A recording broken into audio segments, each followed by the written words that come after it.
Enerjimizi hep iyi şeyler yapmaya sarf etmeliyiz. Dağılmamalıyız. İnsanın belli bir gücü vardır. Belli bir zihni kapasitesi vardır.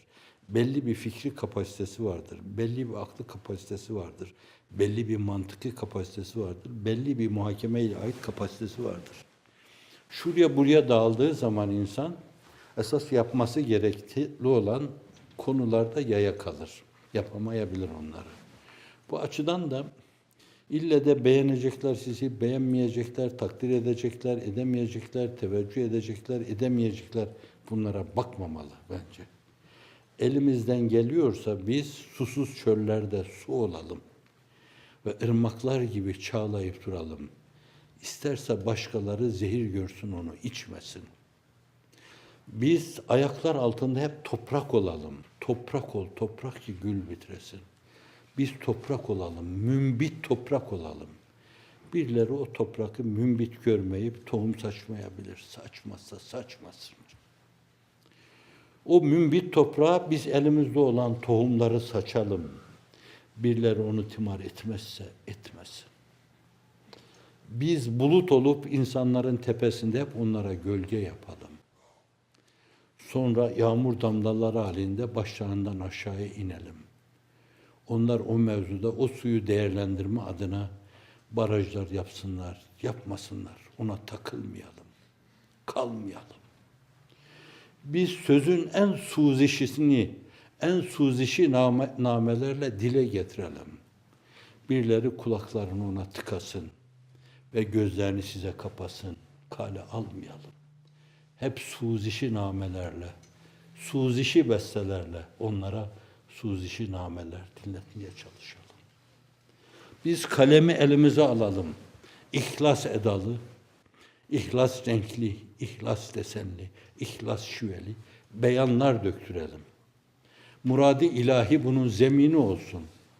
Birileri buna iltifat etsinler, etmesinler.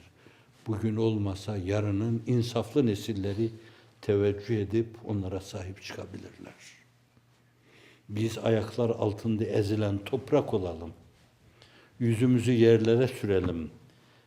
İsterse onlar bunu takdir etsinler, isterse etmesinler. Biz ekelim, onlar desinler ki bunu biz yapmıştık. Biz barajlar oluşturalım, onlar arazilerini sulasınlar. Desinler ki bu bizim adımıza yapılmıştı hepsi. Önemli değil. Önemli olan insanlık için yapılması gerekli olan şeylerin yapılmasıdır. Ve bu arz etmeye çalıştığım şeyler bana ait olması itibariyle derme, çatma, döküntü şeklinde olabilir. Fakat bu aynı zamanda peygamberlerin sesi soluğudur. Ve ma es'elukum aleyhi min ecr in ecce illa ala rabbil alemin. Sizden bir mükafat istemiyoruz. Yaptık, ettik, ortaya koyduk. Sözdü, beyandı, zemindi, toprak olmaydı, mesajdı, hakkı hakikati duyurmaktı. Bunun karşılığında sizden zerre kadar bir şey istemiyoruz. İkinci mektupta Hazreti Piri Mugan, o Yasin suresinde anlatılan Antakya'da cereyan ettiği söylenen Habib-i Neccar Hazretleri, işte hangi peygamberin elçileri ise genelde Hazreti İsa'nın elçileri gibi söyleniyor. 2 tane sonra üçüncüsü geliyor orada. Geliyor o Habib-i Neccar, İttebi'u men la yeselüküm ecren ve hum muhtedun. Kendileri hidayet üzerinde fakat sizden bir karşılık istemiyorlar. Eğer uyulacak, arkalarından gidilecek birisi varsa işte onlar da bunlardır. Bunlara uyun. Beklentisizlere uyun. Yaptıkları iyilikler karşısında gözleri sizin üzerinizde olanlara, alkış bekleyenlere, takdir bekleyenlere, keselerini doldurmaya çalışanlara, havuzlarını doldurmaya çalışanlara değil. Uyulacak birisi varsa bunlara uyun. Enbiya-i İzam'a uyun. Onların halis varisleri, Ebu Bekirlere, Ömerlere, Osmanlara, Alilere uyun. Allah'ın 1000 defa rıza ve rıdvan onların üzerine olsun. O zatların varisleri sayılan Şahi Geylanilere, Hasan Şazelilere, Mustafa Sıddık-ı Bekrilere, Muhammed Bahuddin Nakşibendilere, İmam-ı Rabbanilere, Mevlana Halid-i Bağdadilere, Şah Veli Dehlevilere, Hazreti Pir-i Muganlara, Şem-i Tabanlara uyun. Dünyaya geldiler adeta bir kefenle, giderken de bir kefenle gittiler. Geride zerre kadar bir şey bırakmadılar. İşte bunlar uyulacak insanlardır. Dünyayı gelip geçici bir uğrak olarak gördüler. Nebi beyanıyla mali ve mali dünya ma ene illa kerakibin istadalle tahta şeceretin thumme raha feterekaha. Benim dünyayla ne alakam var?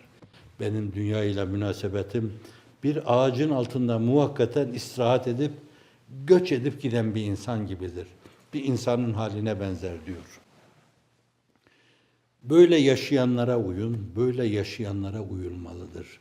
Böyle yaşayanlara uyulursa zarar edilmez. Bu açıdan da iyilik yapalım, etrafa iyilik saçalım. Fakat karşılığında onun onda birini bile beklemeyelim. Geçen de bir yerde geçtiydi yine. Bir mülahaza, bir mütalaa ile alakalı.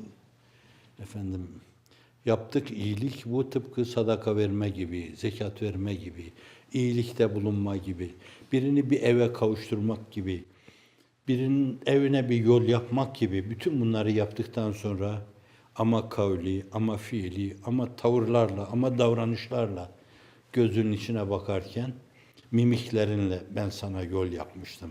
Hani ev yapmıştım ya böyle bile ifade etmek suretiyle minnetle yaptığın iyiliği iptal etme. Değersiz hale getirmiş olursun. Onun değer kazanması bu mevzuda senin o mevzuda tavırlarınla, davranışlarınla şöyle böyle bir minnet tavrı içine girmemene bağlıdır. Kur'an-ı Kerim diyor: La tubtilu sadakatiküm. Sadakat nişaneniz olan her türlü davranışı diyeyim, biraz daha açılımı açık bir ifadeyle, sadakat nişanesi olan her türlü civan mertlik davranışınızı ve tavrınızı elin alemin şöyle böyle başına kalkmak, yüzüne çarpmak, onları minnet altında bırakmak suretiyle iptal etmeyin. İrşadı da öyle yapmayın. Dünyaya açılmayı da öyle yapmayın. 148 ülkeye açılmayı da öyle yapmayın. 1000 okul açmayı da öyle yapmayın. Allah'ın lütufları sağanak sağanak başınızdan aşağıya geldikçe size bir asa gibi ikiye bükülün. Allah'ın nimetlerini hissetmenin, duymanın, idrak etmenin gereği budur. İki büklüm olmaktır. Bu aynı zamanda olan şeyleri kendinden bilmemenin gereği de budur. Hafizanallah. Size kendini Kur'an hizmetine adanmışlara ki en büyük dinamikleri onların bu adanmışlık ruhudur. Bu adanmışlara düşen şey odur. Ben onu yapamadım, yapmaya da gücüm yetmez. Fakat siz Allah'ın izni, inayeti, teveccühü, riayetiyle yapabilirsiniz. Allahümme efidhu aleyna min havarifil marif. Allah'ım drakşan çehreler ve gökçek yüzleri olan atiye ve bahiyelerini sağanak sağanak başımızdan aşağıya yağdır.